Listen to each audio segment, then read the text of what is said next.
Gracias, Arimen. Señores, como habíamos prometido, le habíamos anunciado a ustedes, hoy tenemos un programa de lujo,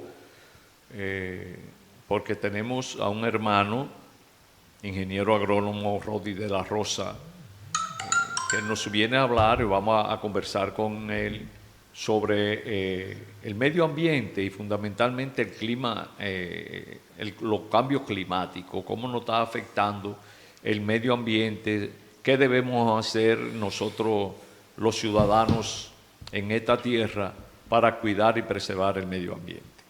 Rodi, buenas tardes. Buenas tardes, Nicolás. Gracias por lo del lujo. Bueno, hoy estamos aquí. Buenas tardes para los televidentes de Yago Nordestano. Hoy estamos aquí para tratar un tema de suma importancia para toda la humanidad, que es el tema medioambiental, ecológico y los cambios que se vienen dando en el último siglo y medio, pero sobre todo en los últimos 40 años. Okay. Son cambios que se vienen dando por la actividad humana. Correcto. Pero para hablar del medio ambiente, porque todo en el mundo, y especialmente en este país, casi todo tiene una ley. Yo no quiero que tú me decompongas esa ley, pero sí que me enumere cuál es la ley, cuál es el número de la ley, y si en este país la idiosincrasia de nosotros, esa ley, se readecúa a la idiosincrasia nuestra, porque veo que hay constantemente una violación permanentemente a la ley de medio ambiente. Sí, la ley es la 6400. Es una ley, como la mayoría de leyes en República Dominicana, muy abarcadora, muy bien hecha, muy bien redactada. Pero, como tú dices, se vive violando constantemente.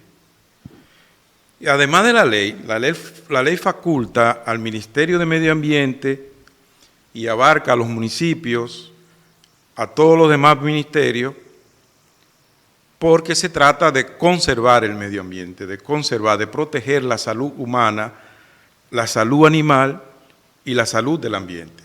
Entonces, como tú podrás darte cuenta, el medio ambiente tiene tentáculos que le toca casi a la población completa. Entonces, República Dominicana, además de la ley, es consignataria de varios acuerdos mundiales que tienen que ver con la regulación del uso de sustancias médicas, sustancias de uso para la agricultura, entiéndase insecticidas, fungicidas, abonos, fertilizantes que se comercializan normalmente y también abonos que fabrica y produce el mismo productor. También eso está regulado por la ley. Okay. Una ley tan importante, Rodi, para la sobrevivencia misma del ser humano, porque es la ley que protege la naturaleza, protege los bosques, protege los árboles, protege la tierra. ¿Por qué se hace tan difícil de cumplir en nuestro país? ¿Por qué vive siendo violada tan permanentemente? La violan los agricultores con el uso indebido de pesticidas, la violan los que viven del agregado, llámese arena, gravilla, etcétera, la violan los que están nombrados para que sean los guardianes de esa ley. Entonces, ¿qué es lo que pasa en la República Dominicana? Y cuando llega algún funcionario que tiene cierto carácter de hacer cumplir esa ley, lo hacen hasta reventar de sus funciones. ¿Dónde está el meollo del asunto? Para que luego pasemos a que la gente entienda ¿Por qué es tan importante la preservación del medio ambiente? Porque esto no tan solo afecta al dominicano, sino al mundo. Sí, el globo completo, Correcto. el mundo entero. Bueno, hay un asunto cultural, no solo en República Dominicana. Hay un asunto cultural porque a los violadores que tú mencionas de la ley, tenemos que mencionarnos a nosotros como ciudadanos comunes. Correcto. Ciudadano común vive violando la ley por desconocimiento o por lo que te decía al principio, por un tema cultural. Por ejemplo, lo más sencillo, tú te tomas una bebida, cual que sea, o te limpia la mano. ¿Qué hace la mayoría de la población con lo que le queda en la mano? Si es un vaso plástico o una botella plástica, la tira al contén. La mayoría lo tira a la calle. Sí. Y los que solemos ponerla en un zafacón, por un asunto de política de Estado, aquí no hay todavía instalada una estrategia de clasificación de los desechos sólidos ni de los desechos líquidos. Con lo que sí son más exigentes con los desechos médicos, porque son muy peligrosos. Por ejemplo, una sustancia radiactiva, tú tienes que saber qué hace con ella y tiene que estar muy vigilada porque te va a matar personas ipso facto en el inmediato, en el corto plazo, vamos a decir. Entonces, la población en sentido general, somos violadores. Está el tema cultural.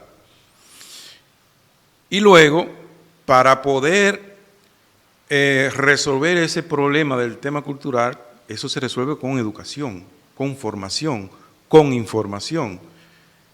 Y aquí muy pocas instituciones tienen dentro de sus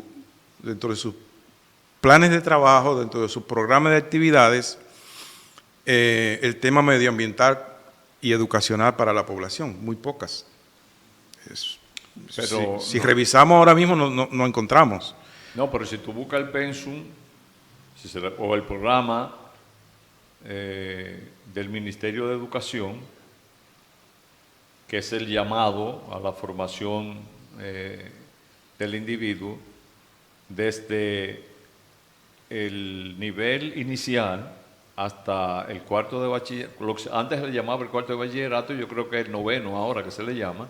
Sí, yo tengo una confusión con ese. Sí, eso es un poquito difícil todavía de digerir. No se le puede llamar currículum porque el currículum se habla creo que en las universidades, pero el programa educativo de la República Dominicana, que yo conozca, no tiene una materia medioambiental. Que yo conozca. Que yo conozca tampoco, no digo que no exista. Exactamente. Pero sí es sumamente importante, es vital que eso se incluya y que el tema medioambiental se ponga sobre la mesa y cada vez ponerle más importancia, porque amenaza la vida del ser humano sobre todo. Correcto. Que es curioso, yo fui educado en los finales de la educación ostosiana, los finales ya porque en el 55 se firmó el concordato de Trujillo con la Iglesia del Estado Dominicano, representación de Trujillo con la Iglesia Católica, y Hostos, que entendía que en la educación no debería estar la religión, pero sí incluía actividades medioambientales dentro de la formación del estudiante. Por eso, cuando yo estudiaba en Atillo Palma, en la primaria, cada estudiante tenía un pequeño huerto que cultivarlo durante todo el año escolar y compartirlo con los demás.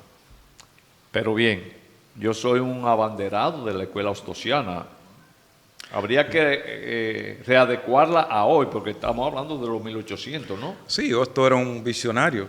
Demasiado visionario. Llegó fuera de época, llegó con muchos años de avance en su pensamiento. Y en ese momento, Nicolás, los problemas ambientales recién iniciaban. El asunto se agudiza por dos razones principales. Uno es el comienzo de la Revolución Verde, que es en la primera mitad del siglo pasado. ¿De la Revolución? Verde. Ok. Y luego la concentración de los seres humanos en grandes ciudades. O sea, son elementos contaminantes, productores de gases de efecto invernadero, tanto la concentración urbana como el aumento de la producción agropecuaria para la necesaria alimentación humana. Entonces eso aumentó la demanda de insumos para la producción agrícola y se empezó a producir en grandes cantidades, que dicho sea de paso, aunque tiene sus errores, el hambre comenzó a reducirse a partir de la Revolución Verde. Lo único que hubo muchos errores que se cometieron en ese proceso y que se siguen cometiendo, que tenemos que corregirlo. No es que vamos a lamentarnos de lo que ha sucedido hasta la fecha, pero sí tenemos que ser proactivos en buscar soluciones. Yo no entendí, o falta explicar brevemente, para que no tome el programa, qué es eso de la Revolución Verde. La Revolución Verde, antes de la Revolución Verde, la agricultura, la producción de productos agropecuarios para el consumo humano y animal, se hacía de manera muy artesanal. Con la Revolución Verde viene la mejoría de semillas, la ampliación de los campos de producción, el uso de maquinarias agrícolas, el uso de insumos masificados, el uso de combustibles para la industrialización de la producción agrícola y para la producción. Esa es la Revolución Verde. Y también trajo consigo el mejoramiento genético. Y ahí están, que tiene muchos adversarios, el uso de productos transgénicos, que se usa mucho en el maíz, que se usa en el arroz, se usan en varios cultivos, se usan los productos transgénicos, que los que se dedican a la agricultura ecológica van en contra del uso de esos. Entonces, esa es la Revolución Verde. Okay. Manda saludos Euclides Enríquez, que nos está viendo, es el hombre de Llegó Parado. Gracias a Enriqueta. Y Arimendi González pregunta, antes de con nosotros continuar, ¿cómo toca esta ley la actividad minera? Sí, es regulada por la actividad minera. En la actividad minera lo primero que tú tienes que someter el proyecto, como en todo, en la agricultura también. Y medir, el Ministerio de Medio Ambiente es la entidad responsable de medir el impacto ambiental y aprobar si el proyecto es viable en términos ambientales. Pero aquí hay un tema en la provincia. Debe haber una escala, escúchame, debe haber una escala porque por menos dañino que sea la explotación minera, tiene su impacto ambiental. Sí, toda acción humana tiene un impacto negativo e igual tiene sus beneficios. Entonces, por ejemplo, por ponerte un ejemplo, ahora se está extrayendo mucha arena en la provincia. Me parece que es sabido de la mayoría porque es un tema que incluso se está manejando en los medios de comunicación masiva. Y mal manejado también. No sé, porque en algunos casos hay explotaciones de esas que son mineras. Sí. Y que el Ministerio de Medio Ambiente ha hecho su evaluación. Yo no sé si está bien o mal porque no lo conozco en detalles, pero sí son mineras. Tenemos que presuponer. Suponemos que no, que el estudio de impacto ambiental dio como resultado que se podía que la hacer. actividad podía desarrollarse, que el Correcto. proyecto podía instalarse. Correcto. Vamos a poner, por ejemplo, en la cola del Yaque. En la cola del Yaque, todo el que es de la provincia de Montecristi sabe que nosotros tenemos ahí bosque seco, cayucos, cambrones, guasábara, cosas así. Sí. Y una temperatura muy alta, un clima muy seco. ¿Qué sucede? Cuando tú extraes ese material que está en la capa baja, qué sé yo, en algunos sitios está a 10 centímetros, 20 centímetros, 120 centímetros y más. Tú modificas, toda la vida que estaba ahí tiene que mudarse. El ecosistema de ahí se ha modificado. Tiene que mudarse. Correcto. En el entorno cercano, si no es que le cambia mucho. Esa es una pérdida, ¿verdad? Pero tú traes como beneficio que tú creas un cuerpo acuático en ese sitio. ¿Qué sucede? Que a ese cuerpo acuático, a ese humedal que se va a generar con el tiempo ahí, le entran los rayos solares. Y los rayos solares van a permitir que se desarrollen lo que se llama fitoplancton, que son plantas pequeñitas, casi microscópicas, que absorben dióxido de carbono y liberan oxígeno. Y además permite que una gama de vida acuática se desarrolle en ese sitio. Animales acuáticos mayores y animales acuáticos menores. Esos son los beneficios. Ahora, tú expulsaste lo que estaba ahí por cientos de años, por miles de años, por millones de años. Tú lo mudaste de sitio. ¿Cuál es la gracia que debe tener? Y una vez yo tuve una conversación con alguien que me decía que cualquiera puede ser director o directora de una institución sin tener conocimiento sobre la materia, que simplemente tenía que ser buen gerente. Ahora, en este caso, quien hace el estudio de impacto ambiental tiene que ser un técnico Cualificado. calificado Sí. y que te va a dar un balance positivo o negativo y te va a dar el check de que sí se puede o la crucecita de que no. Pero, Entonces, es eso. Yo no sé si se habrá hecho el estudio de impacto ambiental a toda acción humana que va a hacer, a instalar un proyecto, hay que hacerle el estudio de impacto ambiental, hasta una casa que tú vayas a construir. y que hay que tener, además de la calificación y la cualificación, Rodi, tiene que tener un fuerte sentido de la integridad y la moral, Ah, sí, porque por supuesto. en todos esos proyectos, el beneficiario directo del proyecto, o sea, el dueño del proyecto, el que va a hacer la inversión económica, quiere que se lo apruebe. Sí, sí. Y llegan las tentaciones, llegan Sí. las propuestas. Bueno, eso entra dentro de los factores en el aspecto cultural, el tráfico de influencia. O sea, puede ser o que por dinero o por alguna relación primaria que tenga el funcionario convenza al incumbente de que le apruebe el proyecto. Pero el impacto ambiental es tremendo.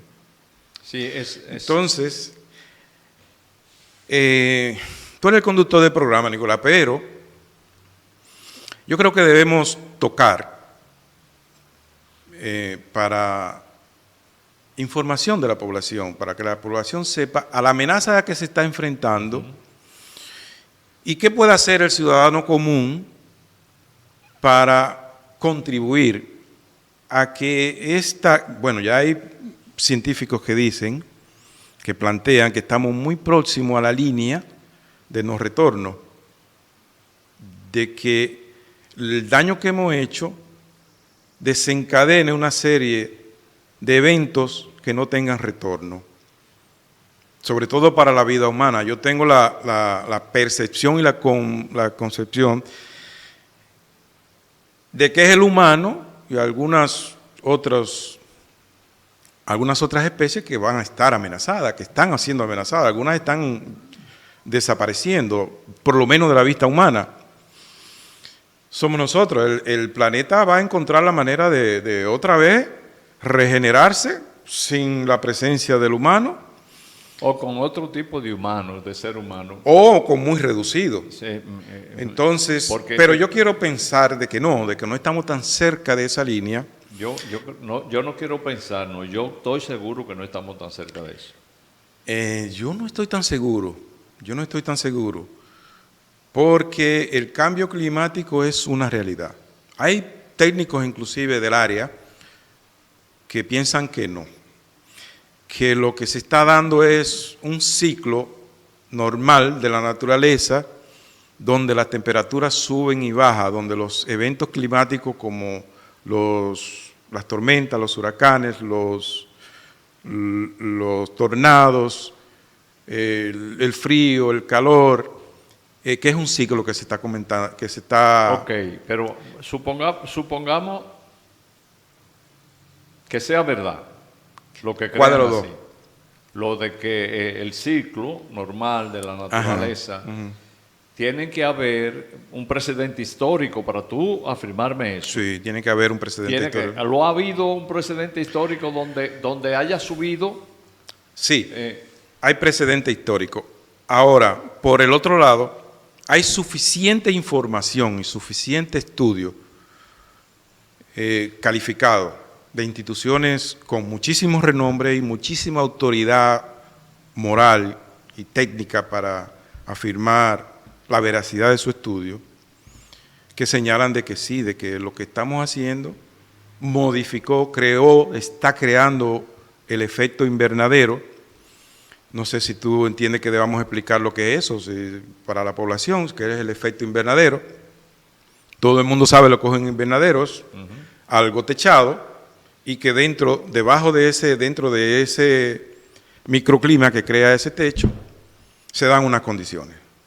En este caso, cuando somos nosotros los humanos que creamos un invernadero, lo que hacemos es reducir la intensidad de los rayos solares, aumentamos temperatura o la bajamos según nuestros intereses, y ahí se desarrolla la vida que a nosotros nos interesa como comerciantes, o para entretenerlo, como productores. En el caso de la Tierra, como globo, lo que está sucediendo es que la actividad humana genera una cantidad de gases que crea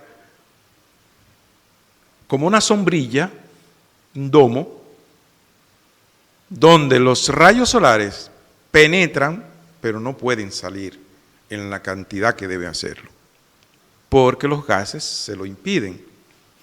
Entonces, ¿cuál es el efecto inmediato de eso? Sube la temperatura de la Tierra. Y eso sí está comprobado. En el último siglo y medio ha subido 1,5 grados la temperatura en el planeta. Y eso ha generado consecuencias como, por ejemplo, que muchos de los televidentes manejan, las lluvias extraordinarias que se dieron en la capital, en un radio muy pequeño, muy reducido, pero que se llevó vidas las 2 veces. Noviembre del año antepasado y el anterior. Y el pasado y el antepasado, y ya estamos prácticamente en junio. En un perímetro muy pequeño, que es lo que está sucediendo.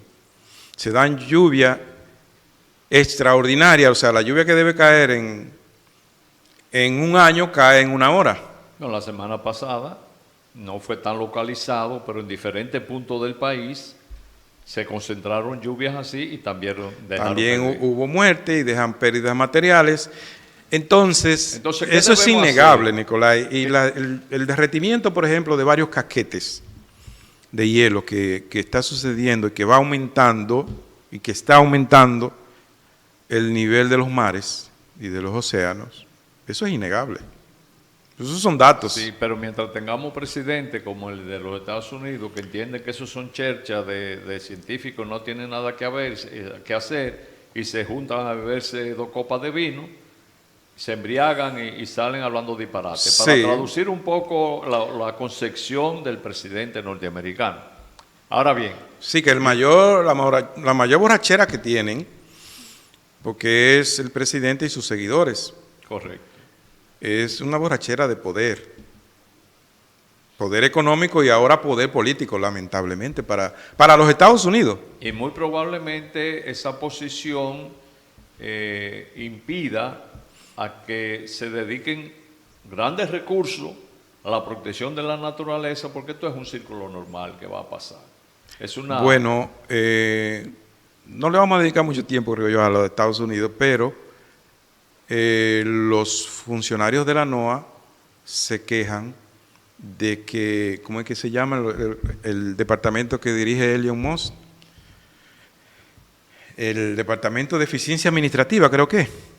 Sí, así le apuso, que ha ido a reducir. Bueno, se llevó una cantidad de técnicos y científicos de la NOAA que dejan a los Estados Unidos y a nosotros como pobladores de América, y el mundo también se perjudica, y las predicciones ahora puntuales que se hacen desde la NOAA está entre comillas, O sea, signo de interrogación. Vamos a estar desprotegidos. Sí, y entonces ahí está el conflicto que tiene el gobierno de los Estados Unidos con la Universidad de Harvard. Bueno, ahora le está prohibiendo matriculación de extranjeros. Y le cortó el presupuesto. Le recortó presupuesto. Entonces... Pero vamos, Rodi, entonces en estos minutos, a no seguirnos distrayendo, vámonos a lo que tú entiendes, qué es lo que debemos hacer nosotros los humanos para no seguir afectando lo menos posible, porque como bien tú dices, mientras exista la actividad humana va a haber afectación del medio ambiente. Pero en qué medida, qué debemos hacer, cómo debemos comportarnos. Y te voy a dar a ti y a los que a veces no lo tomamos en cuenta, y a los oyentes del programa. Por ejemplo, en nuestra región, casi todo el país, pero vamos a ver en nuestra región, nosotros estamos acabando con lo que son las aguas subterráneas, y ya casi toda contaminada. Antes tú hacías un pozo y dependiendo si salía de la salinidad o no del agua, tú la podías hasta consumir. Pero ahora eso es imposible, porque precisamente, tú hablabas ahorita de lo cultural, habría que hacer ya como Estado una gran inversión, y que tiene que tener la conciencia también del individuo, porque a nosotros no nos gusta pagar impuestos, pero todas las heces fecales nuestras van al subsuelo en esta región, Sí. porque no hay cloaca, no hay planta de tratamiento. Todo eso afecta el medio ambiente. Y entonces te dejo en estos minutos para que amplíe qué tú entiendes, qué debemos hacer para nosotros contener esa situación. Mira, la buena noticia es que una buena parte de la humanidad está invirtiendo esfuerzos y recursos en solucionar el problema. En la FAO, y donde hay varios organismos, además de la FAO, múltiples organismos y hay instituciones de nosotros, se crearon 2 normas que ya se está poniendo en vigencia, y aquí hay personal que ha recibido entrenamiento sobre esas normas, que es la ISO, la ISO 5446 y la 64. Una tiene que ver con regular la calidad del agua, o sea, cómo tú recibes el agua en tu casa o en tu finca, con qué calidad tú la recibes y con qué calidad la entregas. Ya para... Entonces, esa norma existe, y las empresas que quieren vender en ciertos mercados y con precios privilegiados tienen que aplicar para esa norma. Y la otra tiene que ver con los bonos de carbono. O sea, cómo tú, en tu actividad productiva, cuánta carbono tú generas y cuánto secuestras. Cuánto dióxido de carbono tú captas. Todos los gases de efecto invernadero se reducen para medirlo y darle categorización, o la cantidad que tú colocas, la cantidad de toneladas que tú colocas en el medio ambiente que se va a la atmósfera. Entonces, si tú consumes más carbono que el que genera, tú tienes un bono, una cantidad de bono, y por eso se te paga. Ok, entonces, la primera, para que nos entendamos y no entiendan los amigos televidentes. Cuando tú me hablas del agua, del agua que tú recibes y el agua que entregas. Sí, yo puedo, tú desechas, ya vamos a decir. Tú la sí, usaste y tú la desechas. exacto. Entonces, supongamos, tú tienes una finca de banano, tú tienes un lavadero para el banano sí, de exportación. o igual la finca también. Uy, en la finca que tú riegas. Sí, Okay. tú recibes el agua que tú entras a la finca con una calidad, con una cantidad de sólidos. El agua del río, Yaqui, con un pH X, ¿verdad? Exactamente. Pero cuando O con una conductividad eléctrica. Exactamente, con tu conductividad eléctrica también. Cuando tú mojas tu plantación, tú has aplicado un abono foliar, por ejemplo, un biol o lo que sea, entonces el agua que tú retorna por un canal vuelve al río. Vuelve al río.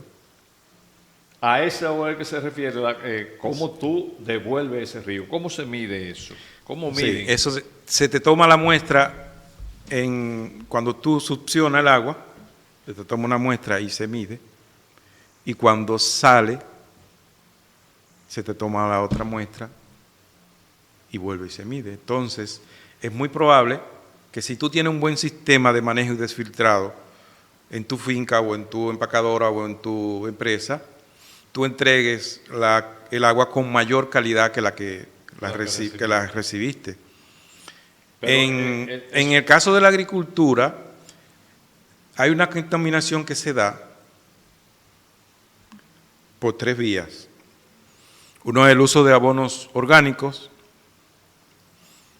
que se va al subsuelo o que se va por deriva directa al sistema de desagüe, esos abonos orgánicos. Esa medida se hace, el referente que se utiliza es el fósforo, que se llama eutrificación de los suelos o de los cuerpos de agua. ¿Cuál es el daño? Que esa agua que te sale fertilizada aumenta la reproducción en el cuerpo de agua donde ella va, aumenta la vida, esa vida se muere porque utiliza todo el oxígeno del agua, y cuando se muere emite gases, emite metano al medio ambiente, que se da mucho con el arroz. Entonces eso se mide, esa calidad de agua se mide. Lo ideal es en las plantas empacadoras instalar un sistema de filtrado, que son sencillos, que no son costosos, no vamos a entrar en detalle, que tú instales un sistema de filtrado de esa agua que tú estás devolviendo, que al final donde cae es a tu sistema de drenaje, y del sistema de drenaje su último destino es el mar. El mar, sí pasa. En la zona costera, ¿y qué hay en la zona costera? Por donde se desemboca agua dulce. Pero los manglares. Pasando por el río se llega al mar. Sí, generalmente, en algunos casos no, en la cola no.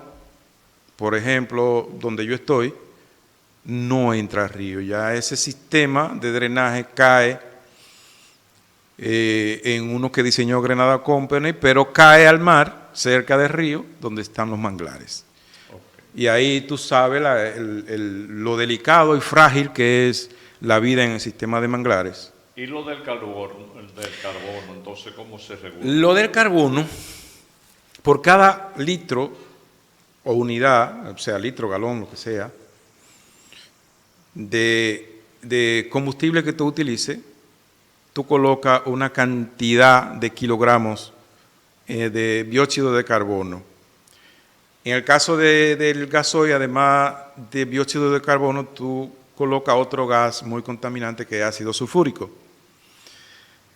Pero igual, para calcularlo y ponerle valor, se reduce a dióxido de carbono. Eso hay una fórmula ahí que que los técnicos de la FAO y otros técnicos que participaron utilizan para ponerle valor a eso. Ok.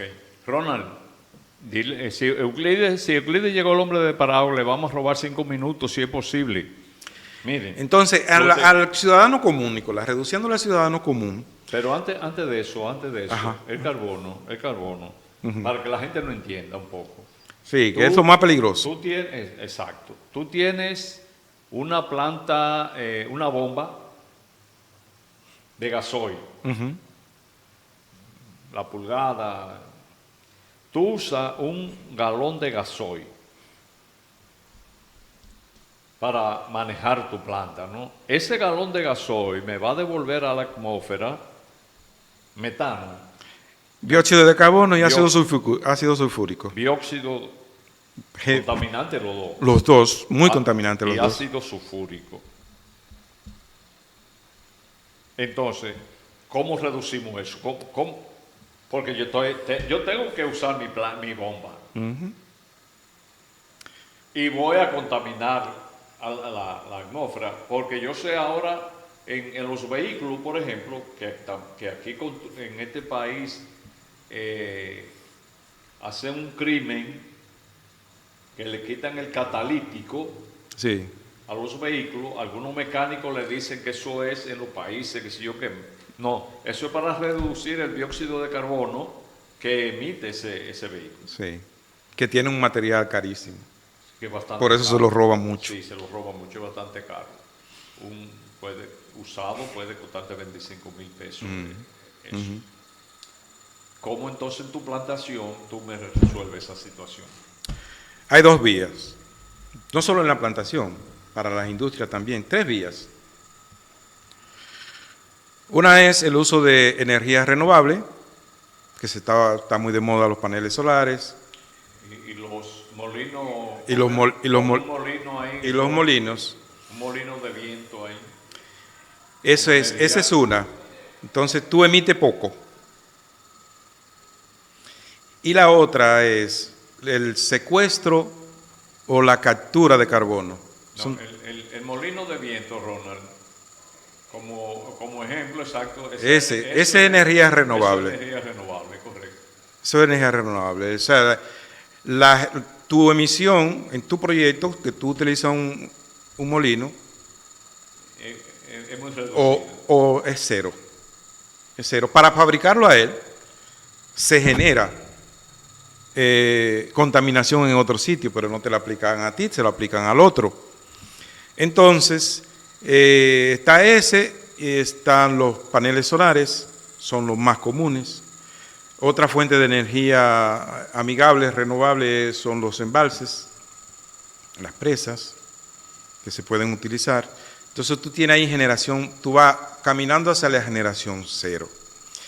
La otra manera de tú contribuir en tu finca o en tu empresa, en tu finca tú puedes, que a los productores no les gusta, hacerlo, piensan que es un desperdicio, que pierden recursos, que se afecta a su economía, es secuestrar carbono. ¿Cómo tú secuestras carbono? O con humedales, con cuerpos de agua, que es más reducida que si tú siembras árboles. Cuando a mí se me hizo los cálculos, que lo hice yo en compañía de un grupo técnico, en un entrenamiento que participé, yo me puse la mano en la cabeza, yo no sabía que generaba tanto dióxido de carbono.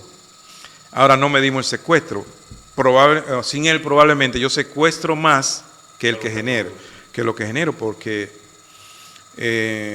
por un asunto de formación, de criterio técnico y humano, más o menos el 20% de la finca es bosque. Un bosque, como dicen los técnicos, un bosque ríspido, un bosque que no le ponemos la mano, que no entra nadie ahí que si no tiene que entrar. O una franja de los bordes de la finca no se le pone la mano, son para secuestrar carbono. Okay, entonces, una empresa, para que quede claro, una empresa que difícilmente pueda secuestrar, para poner un ejemplo, una industria procesadora de tomate, en la industria, difícilmente pueda secuestrar, pero sí genera mucho. Lo que el mundo está buscando es que ella compre los bonos de carbono que generó. ¿Dónde se lo compra? Por ejemplo, Andrés Peralta, nuestro querido amigo, en Carrizal, él va y se le mide la cantidad de árboles que tiene, se le mide el círculo y por cada medida de círculo se te determina una cantidad de carbono que esa planta secuestró. Si Andrés generó 1.000 bonos, los bonos son a 100 pesos, son 100.000 pesos, que le compra, por ejemplo, una industria procesadora de tomate. ¿Vale? Dice, mire, yo le compré a Andrés, Andrés tiene los bonos, yo lo compré. Mi generación, mi aporte a la contaminación ambiental es tanto. Okay. Vamos, en estos minutos que nos quedan, vamos precisamente a mostrarte dos fotografías. La mariposa, Ronald, vámonos primero con la mariposa. La mariposa, que tú me vas a decir cómo se llama esa mariposa. Esa es la monarca, mariposa, famosa. La famosa monarca. Esa mariposa, en estos tiempos, abril, mayo, junio, no sé hasta julio, pero en estos tiempos, yo recuerdo en Atillo Palma, para estos tiempos, esa mariposa y una mariposita amarilla era muy frecuente en este hábitat de nosotros. Coincidía siempre con la primavera. Que se extinguieron, se fueron de nuestro hábitat. ¿Qué pasó con esa mariposa que ya no se ve? Todavía existen. Déjame decirte que no, nosotros no estamos dentro de su ruta de movimiento normal de ella. La monarca se mueve de norte a sur.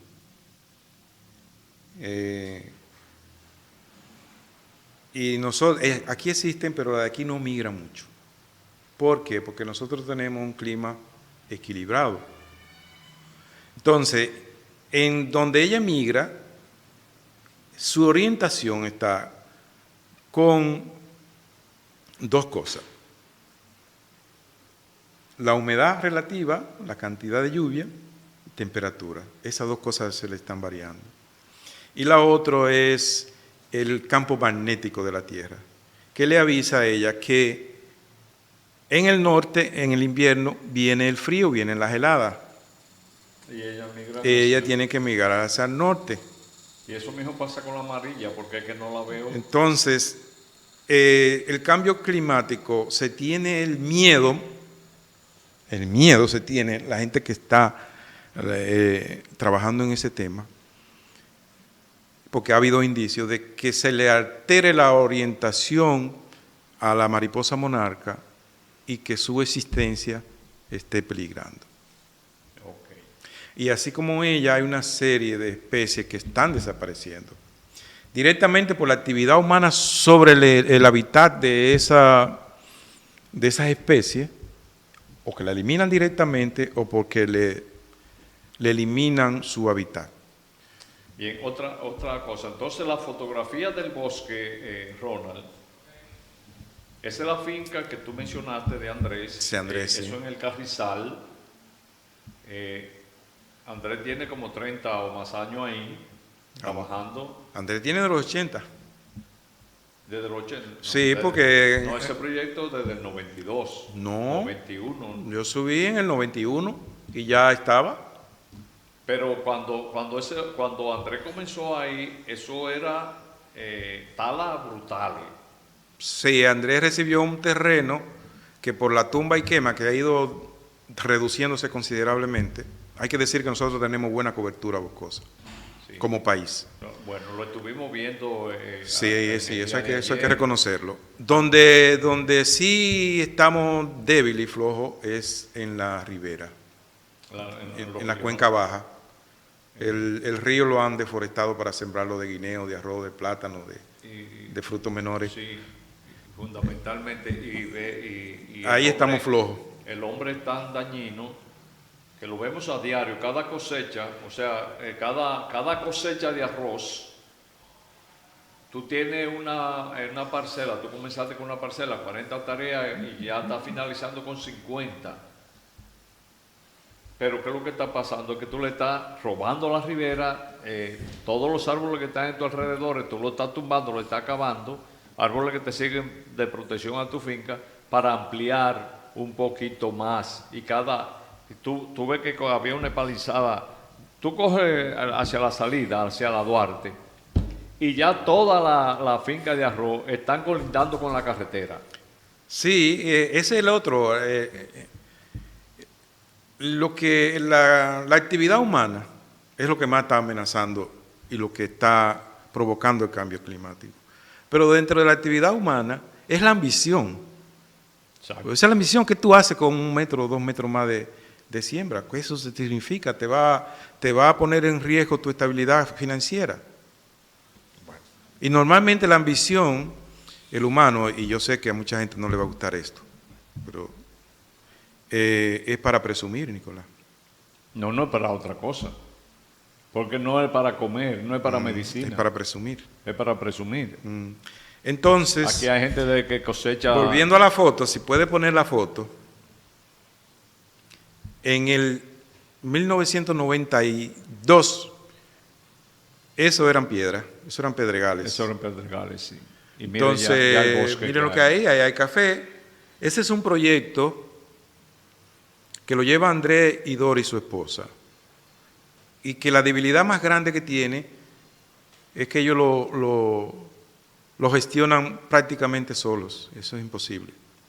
Ya le queda muy grande.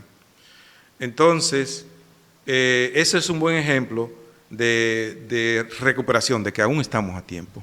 Correcto. Miren, con Rodi 1 hora no basta, pero el tiempo es implacable y además llegó parado, ya hemos abusado de su tiempo lo suficiente. Le prometemos que próximamente estaremos por aquí de nuevo con Rodi abarcando esto y otros temas, además de qué podemos hacer realmente como política de Estado para la preservación y conservación del medio ambiente. Gracias, Rodi, por compartirnos tu conocimiento aquí en a los amigos de Diálogo Nordestano. Siempre a la orden, Nicolás. Tú sabes que para mí es un sacrificio venir aquí. Yo no voy a decir por qué, pero lo es. Y decirle a tus televidentes que arrancamos con este tema porque Diálogo Nordestano tiene una carga política muy fuerte. O sea, este es un programa principalmente, su motivación es política. Política pura, no vamos a decir política... No politiquería, sino política de Estado. Mario. Entonces, uno de los temas que más amenaza al ser humano, y es por eso el carácter político, es el medio ambiente. O sea, la amenaza mayor que tiene el ser humano en este momento es el medio ambiente. Gracias, Rodi, gracias a la doctora Franlina Fernández por estar siempre aquí con nosotros. Llámala al 809-8830011 para una consulta personalizada. Gracias, Vivero Adelina. Llame al 849-353-1130. También personifique su ambiente de mayoría constructiva con el licenciado Alejandro Abreu haciendo buena política para la gobernanza de la República Dominicana. A ustedes, muchísimas gracias por soportarnos esta hora y el próximo sábado, si Dios y ustedes nos lo permiten, estaremos aquí de nuevo con ustedes. Buen provecho. Bye bye. Cuando nos encontramos preocupados por entender que